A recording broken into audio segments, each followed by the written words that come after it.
C'est un effet de mode chez les utilisateurs de téléphones portables.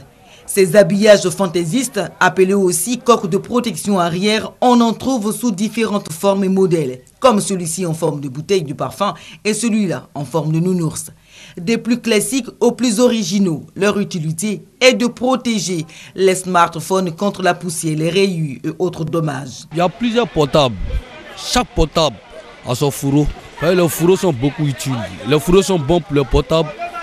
Ça empêche que non, le portable se gratte. C'est juste pour protéger le téléphone parce que ça peut tomber à n'importe quel moment. Il n'y a rien, l'écran ne peut pas se casser. J'utilise ce fourreau parce que ça rend le portable joli. Ça fait stylé. Ça apporte un éclat au téléphone. Autre accessoire très en vogue, ce sont les anti-chocs pour écran. Transparents, ils se confondent au vrai écran et le protègent contre les brisures. Chaque appareil a son anti-choc.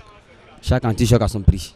Vous le voyez que les clients viennent acheter les anti-chocs, c'est pour pouvoir protéger les écrans de leurs appareils. Les anti-chocs aussi, ça les arrange plus. Parce que vraiment, les écrans sont un peu très coûteux.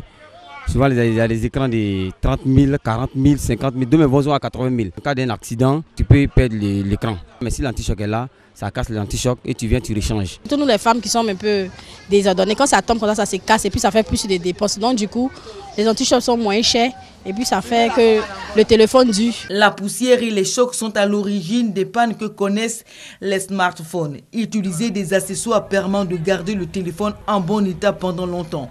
Et cela n'a aucune incidence sur le bon fonctionnement des applications et des fonctionnalités du téléphone.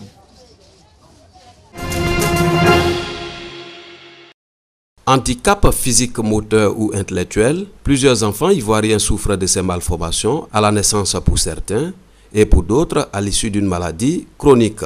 Chaque année, l'Association pour la réinsertion des enfants par une éducation adaptée, AREA, accueille au moins 150 enfants handicapés intellectuels au sein du centre La Page Blanche. En 25 ans, nous avons accueilli plus de 600 enfants au niveau de La Page Blanche. Il y a près de 15% des enfants en voie de professionnalisation. Donc c'est une campagne de sensibilisation et de mobilisation de fonds que nous allons démarrer jusqu'en novembre. Le centre d'apprentissage et d'éducation La Page Blanche, créé en 1991, va célébrer son 25e anniversaire en novembre 2016. Une occasion pour les responsables de la structure de dresser le bilan et les perspectives à venir. Nous allons faire des journées portes ouvertes pour montrer à la population ce que nos enfants savent faire, comment ils sont pris en charge, qui sont nos enfants. La grande mobilisation de fonds qui sera un dîner gala et un téléthon. La dernière semaine du mois de novembre, nous allons faire la pose de la première pierre sur le site à Benjaville, sur 4280 m². Sur ce site va naître un centre plus grand pour permettre à l'établissement d'accueillir un bon nombre d'enfants handicapés physiques, moteurs ou intellectuels de Côte d'Ivoire. Cette petite fille de 5 ans est traumatisée. Depuis plus d'1 an, elle est maltraitée par l'épouse de son père biologique, subissant ses coups et blessures. L'enfant était chez moi. Il est venu chez l'enfant pour faire 2 jours. Dans 2 jours, il a déménagé. Donc quand il appelle pour venir voir l'enfant, il me tourne. On lui demande où est la mère et tout que non. Souvent il dit je suis malade, souvent il dit je suis morte même, souvent il dit je suis au village. Elle est tellement traumatisée, elle ne se retrouve pas. Ils l'ont frappé, les cicatrices partout, maltraité. Selon certains témoins, des interpellations régulières de la dame sur la violence faite à la petite Grâce n'ont pas eu d'effet. Quand elle sort, elle ferme la petite dans la maison, elle va se balader avec ses enfants. Quand elle frappe l'enfant, elle mord, elle gratte l'enfant. Et tout le temps, c'est comme ça. La publication des images de la victime sur les réseaux sociaux a permis aux assistants sociaux de la commune de Koumassi d'entamer une procédure de récupération de la petite Grâce. Aussitôt interpellée, la ministre de la Promotion de la Femme, de la Famille et de l'Enfant, Euphrasie Kwasi Yao, s'est rendue chez les parents de la victime. Un cas de violence inacceptable, selon Euphrasie Kwasi Yao, qui entend passer à la répression. On s'occupe des droits des femmes. Mais les enfants, c'est encore plus compliqué. C'est pour ça que je dis tolérance zéro face aux violences faites aux enfants. Ça ne s'explique pas. L'Ivoirien nouveau ne peut pas battre un enfant qui est inoffensif. La belle-mère, son sort suivra. La loi est là, on agira. La ministre de la Promotion de la Femme, de la Famille et de la Protection de l'Enfant a fait des dons à la mère de Grâce pour l'entretien de la petite.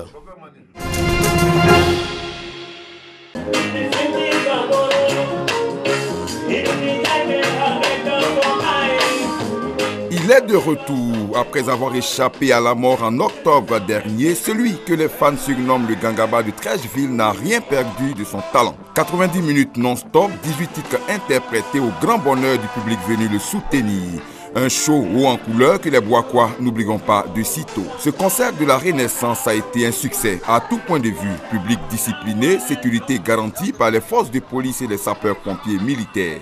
Un spectacle que Ismaël Isaac avait promis aux mélomanes de Bouaké lors du Massa 2014, quelques mois seulement avant la sortie de son dernier album baptisé « Je reste ». Un titre évocateur car un an plus tard, l'artiste sort miraculeusement d'un grave accident de la circulation. Oui, Ismo est resté pour le bonheur de millions d'admirateurs d'ici et d'ailleurs, et ce concert de la Renaissance à Bouaké est la preuve que l'enfant de Treichville a encore de beaux jours devant lui.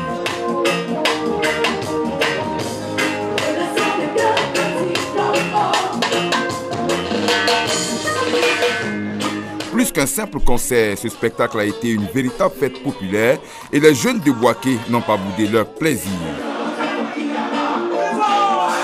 Bouaké est la première étape d'une série de concerts que Ismaël Isaac va donner dans plusieurs villes du pays.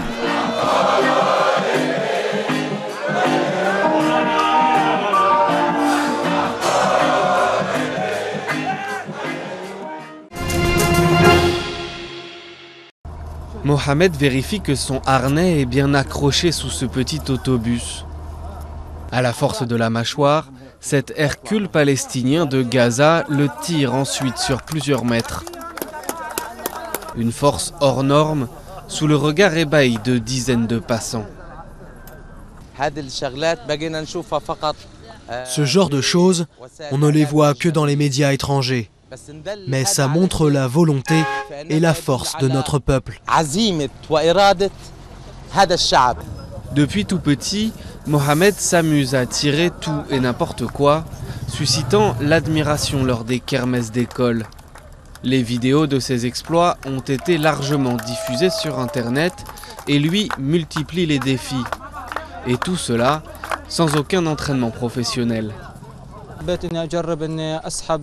J'ai voulu essayer de tirer des véhicules avec mes dents.